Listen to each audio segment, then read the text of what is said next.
المهم هنا اللقطة دي او الشخصية اللي طلعت لابسة كيس اسود على وشها دي، المهم اللقطة دي بتوحي بتوحيش بحاجة. ما بتوحيش بحاجة خالص. هي من ايه؟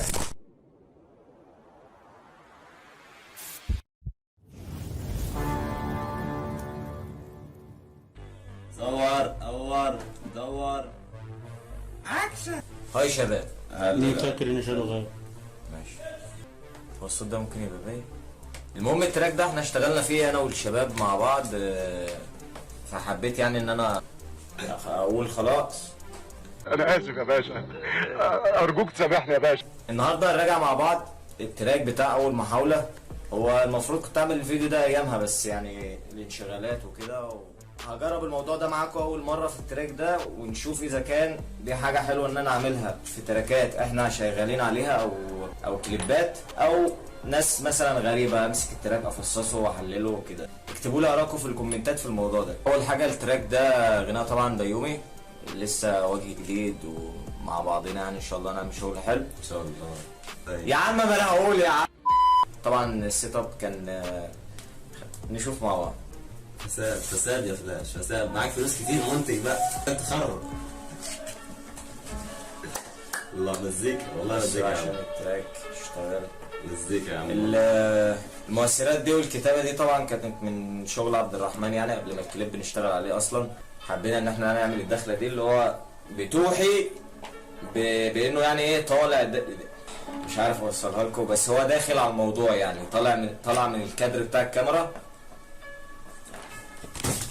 ايه؟ بيت ايه يا عم في ايه؟ انت اللي هتبقى فشيخه. ايه يا عم في ايه؟ الدنيا ده بخير. حصل حادثه من شويه. المهم نجيب التراك من الاول تاني. حصل. اول حاجه بيبدا التراك ده اللي يتفهم يعني، اللي انا فهمته تقمصت دور مشاهد عادي يعني. الدور بتاعي اللي هو انا عامل مصور الحاجات دي، بحاول اوصل حاجه. المهم اللقطه دي زي ما قلنا بتوحي بان هو داخل على الموضوع يعني.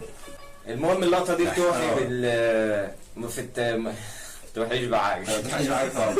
هي من وحي خيال المؤلف. لا دي استعراض من المونتاج اللي هو انا برضه يعني. اللقطه الكادر اللي صورناه اللي هم كانوا عاملين زي الظل كده، حبيت ان انا استغل الحته السوداء دي وعملت لها طبعا كي فريم للناس اللي بتفهم في الموضوع، فطلعت جامده مع بعض اللقطات. انا كنت مافر في الموضوع الاول بس لما خفيته طلع حلو. الكادر هو طبعا الحته السوداء دي هي الشغل اللي انا اشتغلت عليه، ان انا اشيل مسؤول الديزاينر الفلاش ديزاينر الفيديو. اصبر بس، ده الحته دي بتاعتي لغايه دلوقتي. المهم هنا اللقطه دي او الشخصيه اللي طلعت لابسه كيس اسود على وشها دي، المفروض يعني انها بتمثل الشخص المجهول ورا التراك ده، او ورا الشخصيه دي في انسان مجهول بيدعم وبيزق زي ما هو يبان يعني في الرقص اللي بيعمله والدعم اللي ورا عامله شغل.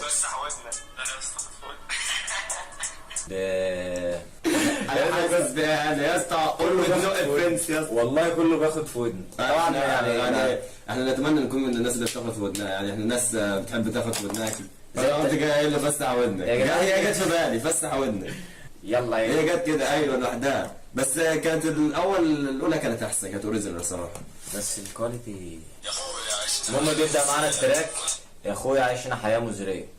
بيشتكي هنا الشخص اللي لسه حياه صعبه والله. لسه حياه صعبه، الواحد طلع دي تبتيت بيبدا هنا يا اخويا عيشنا حياه مزريه، مستاء من الوضع. كان واقع على الارضيه. طبعا الجمله بتشرح نفسها يعني، اللي هو الواحد يعني طالع حاجات ما المفروض ما بكره اطلع للعالميه. بيوعد الناس اللي قدامه ان هو انا بكره هطلع للعالميه. كل الناس اللي اعرفها ومش هنسى اي حد انا اعرفه حرفيا. انا واخد عهد ده مع نفسي ان انا لو ان شاء الله ربنا كرمني ووصلت، اي حد انا اعرفه مش هنساه. الناس اللي كانت كويسه معايا، الناس اللي كانت كويسه معايا كانت بتعاملني بجد. اما الناس اللي في شخصيات انا عارفها بتحب بس ايه تستهزأ او تحب فاهم موجود. فاهم. لسه عامل كام اغنيه. بيومي اول مره يجي يسجل معانا طبعا احنا حاولنا كم مره نتصرف مثلا في اننا نسجل بالموبايل. ايوه فاكر اول يا دين امي يا جدعان، ده احنا طلع علينا عشان نسجل اول تراك.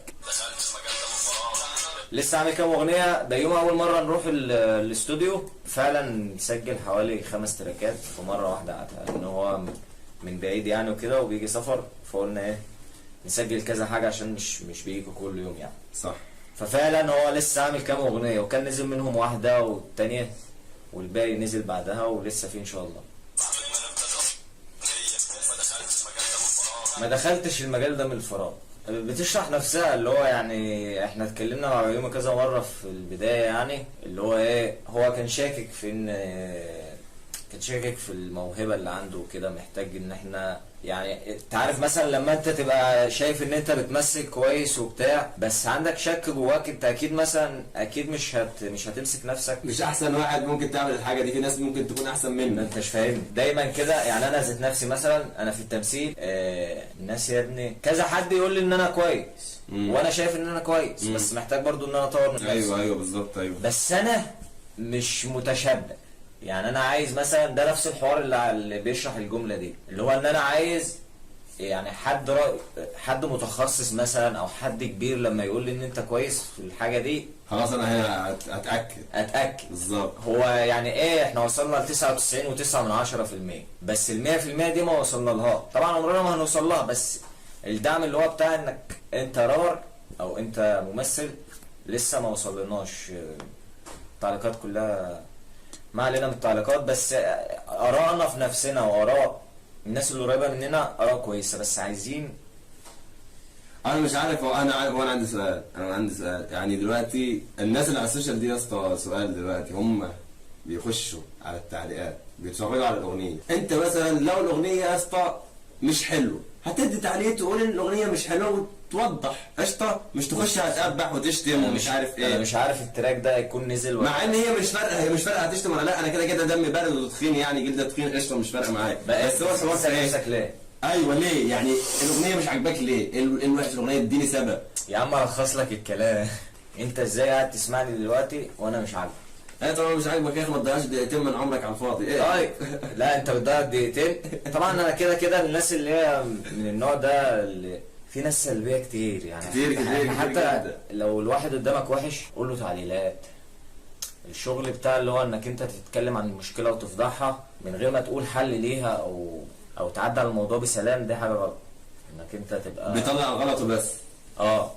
قول حل، قول تعديلات كده، انما غلط وبتاع ملوش لازم. انا مثلا بكتب لك مثلا رساله، كتبت لي الرساله دي انا بتدرى في الكلام ده، فانا ممكن اقول فيه كلام ما اعرفش اقوله لك وش لوش. ايوه انت فاهم تقوم الشخصيه من ورا التليفون ورا الشاشه. ففي ناس بقى كده مستغلين حته ان هو ايه ما انتش هتقدر تعمل لي حاجه بعيد عنك ولا تعمل لي حاجه. والكتابه طبعا الواحد بيتدرى فيها، ممكن تقول فيها كلام ما تعرفش تقوله وش لوش او في الكورد حتى، بالظبط تبقى جري زياده. ايوه ده غير برضه في ناس يعني انا مش عارف، انا قابلت ناس من دي واخدت تعليقات كتير ايام القناه الاولانيه، بس انا قلت كلمه حلوه قوي اما واحد صاحبي قال لي الاسطوره جايب فوق 4 مليون وبتاع 1500 تعليق، بيقول لي التعليقات كلها سلبيه. ال 1500 تعليق؟ لا مش تعليقات كتيره. تعرف قلت له ايه؟ قلت له انت عارف انت شايف تعليقات سلبيه كتير ليه؟ قال لي ليه؟ قلت له عشان انا ما فتحتش القناه بقالي يومين فما فهمنيش. قلت له بس يا حبيبي اغلبيه التعليقات هتلاقيها حلوه علشان انا بمسح التعليقات اللي مش عاجباني سلبيه، ما بتخشش دماغي اصلا. يعني هي ما بتقتنعش بيك، مش بقتنعش. انا ببص كده التعليق ده مش جاي معايا كرأي، ما خدتوش اللي هو بيتقال لي، رغم ان كان في حاجات انا لو كنت ركزت معاها ممكن.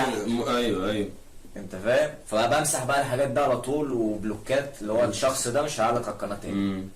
ريحت دماغي. بس الفكره بقى انت ممكن يعني مره ورا التانيه مثلا واللي قدامك ده راجل بيحلم باللي هو بيعمله ده وحاجه عاجباه، ما تدفعه انت تعليق هو هيمسحه وهيحظرك، بس ممكن تعليق زي ده التأثير بتاعه ممكن يطول، وفي ناس تحرق مش هتعرف تعدي المرحله.